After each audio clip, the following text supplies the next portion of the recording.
I wish I didn't have to say this as a real estate agent, but buying a house is the decision that you probably regret the most, especially if you have to waive a home inspection or any kind of inspection in order to win in the multiple offer scenario. The truth is, there are countless of hidden issues that can come back to haunt you. And some may be already out of control or too expensive. And there are many steps you can take to protect yourself. In this video, I will guide you on the things that you should be looking out in the process of buying a house, or if you already bought it, what you can do to protect yourself. Let's go right in. So that might be something where you need to address taking all that out and getting a few more modern adjustable supports in here to hold up that main beam, because that is your main structural beam going down your floor. It's all over the news that buyers regret buying a property in the last 2 years because all these hidden issues and problems that have been encountering after they move in. So my point number one will be buyer regrets in recent purchases. It's all over the news and social media how people are ranting about the bad decision they made when they purchased a house. Ridiculous! You don't even like this house! You never liked it! I love this house! Especially in this kind of market with skyrocketing prices and interest rates. 82% of the most recent home purchasers that were surveyed said that they regret the purchase of a house because of the high maintenance costs associated with the purchase. That's been the top issue for many home buyers. It's gonna be fun fixing it up, you'll see.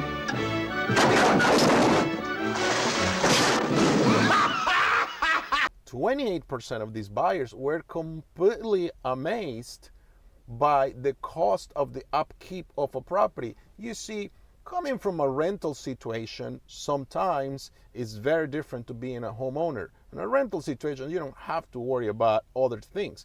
But when moving into your own property or moving up into a bigger house for you and your loved ones, yeah, if you came from a house that was only 2,000 square feet with only one HVAC system, and now you're moving into a house that is 5,000 square feet with a zone HVAC system, that has a big impact, because now you have to have 2 furnace units being serviced by the HVAC company. There you go, right? That's exactly what happens. 1/3 of the surveyed buyers actually blame sellers for not disclosing a lot of the issues. You see, what happens sometimes is, and I wouldn't say this is the seller's problems. Now, there might be some sellers with some ill will intentions, but that real estate agents sometimes do not educate home sellers on the things they should be doing in order to sell a house with proper disclosure. Some people have lived in the property, and here in the state of Maryland, they ended up disclaiming the property.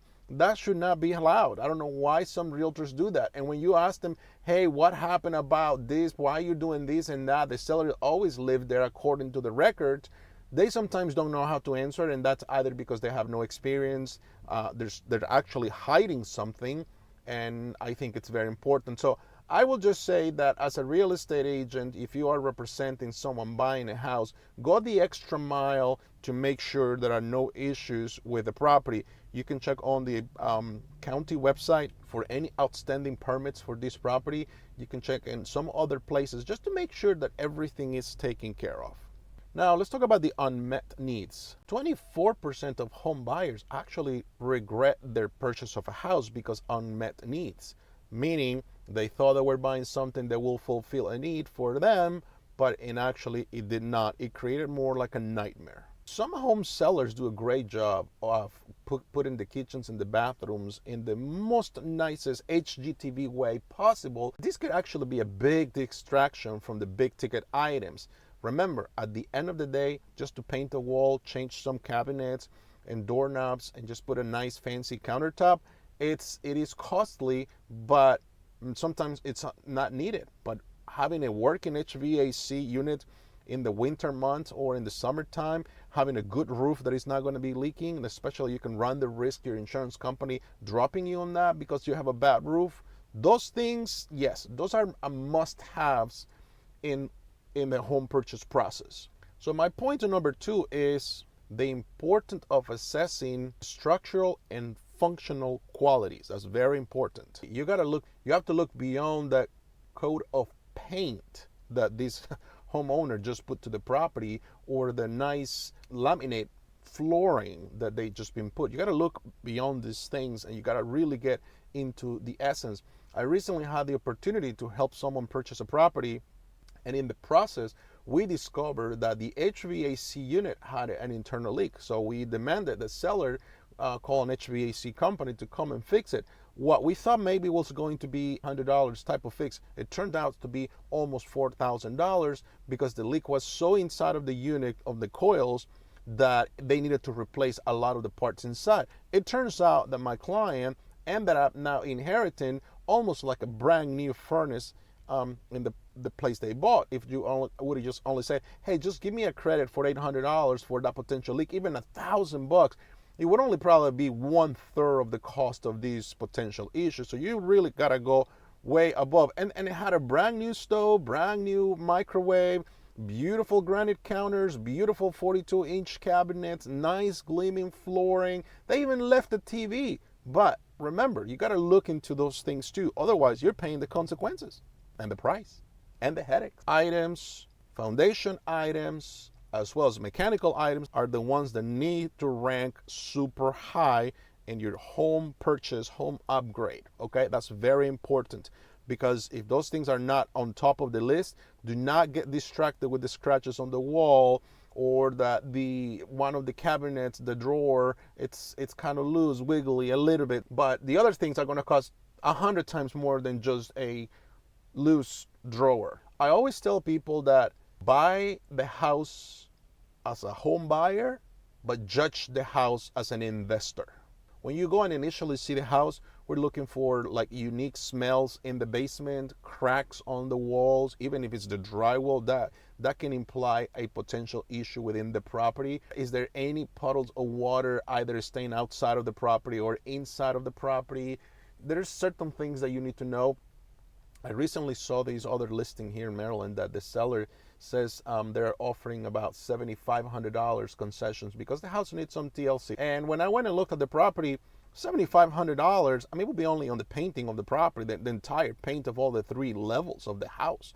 It needs new appliances, new carpet, new kitchen cabinets, new bathrooms. I mean, you're talking about serious money. So again, this is a distraction that this seller is throwing to a first-time home buyer that maybe will take that distraction and buy it.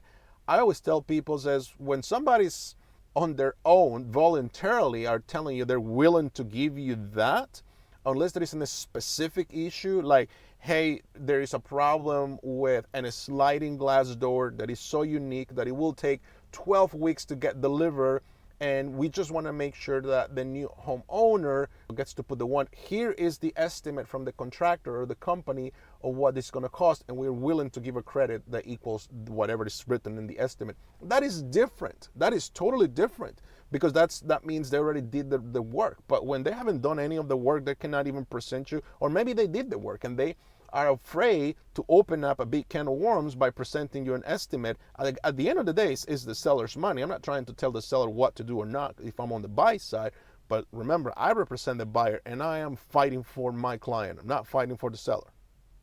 Here are some tips for some evaluation of the property as you're going through it. Always ask the sellers about utility cost, HOA cost, maintenance cost, and annual upkeep estimates, just to have an idea, because you just never know what it is. Now, if you come with a seller that presents you a beautiful folder with all the upgrades that they have done to the property, with the receipts and the date it was done and who was the contractor, then you can really rest assured that this was a really good homeowner, seller, investor that took good care of the property. But if they have no records, and believe me, having records is not an indication that the seller was lazy, but it is also an indication of how meticulous this homeowner has been with this property that you are about to buy from them, and in essence inherit the upgrades or the lack of. Make sure that you test all the outlets. You know, there is a device that you can buy at Home Depot that is a three-prong thing that you put, and it tells you what kind of polarity some of these devices, some of these outlets may have. You can do that ahead of time, and it tells you exactly what is right and what is wrong. Toilets, make sure they're not loose, make sure they're secure, make sure that they flush well. Another big thing is slow drain tubs or showers. Very careful with that, because that also can imply another big problem. Let me know in the comments here if when you bought your first, second, third home, you encountered some issues. How did you handle that? Were you disappointed? Were you expecting some of those kind of things? And what can you do, or have you been doing after you purchase that first, second home, that in order for you not to go through the same headaches? Let me know. I'm just curious to know where you are. Let me also know in what area of the United States are you located. As I said, I'm in Maryland, and things here may be a little bit different where you are located. It's very important also to evaluate the surroundings and the accessibility to the property and the neighborhood. That's another big point that you have to always think about it. Remember, it's location. You're buying a house with 4 walls and a roof, but you're also buying the neighborhood, the schools, the amenities, the restaurants, the shopping, the access to public transportation, to metro, to bus stops, to all these things are also part of the home purchase. So make sure you do a very good assessment. And there are so many tools now you can do, from Zillow, Realtor.com, Redfin, maybe your agent's website have some kind of things that you can use for this. It's amazing what you can do now with assessing an area. In terms of having an accessible place, meaning how many, if you live in a townhouse situation, are there any visitors parking spots? If you're in a condominium situation, if you're in a single family or a townhouse with a garage, maybe you don't have to worry about. But what about parking for visitors, long-term parking for visitors? What about the delivery for things? How accessible it is for you to get delivered furniture or your Amazon shopping things for the holidays? Just make sure that you ask a lot of these questions.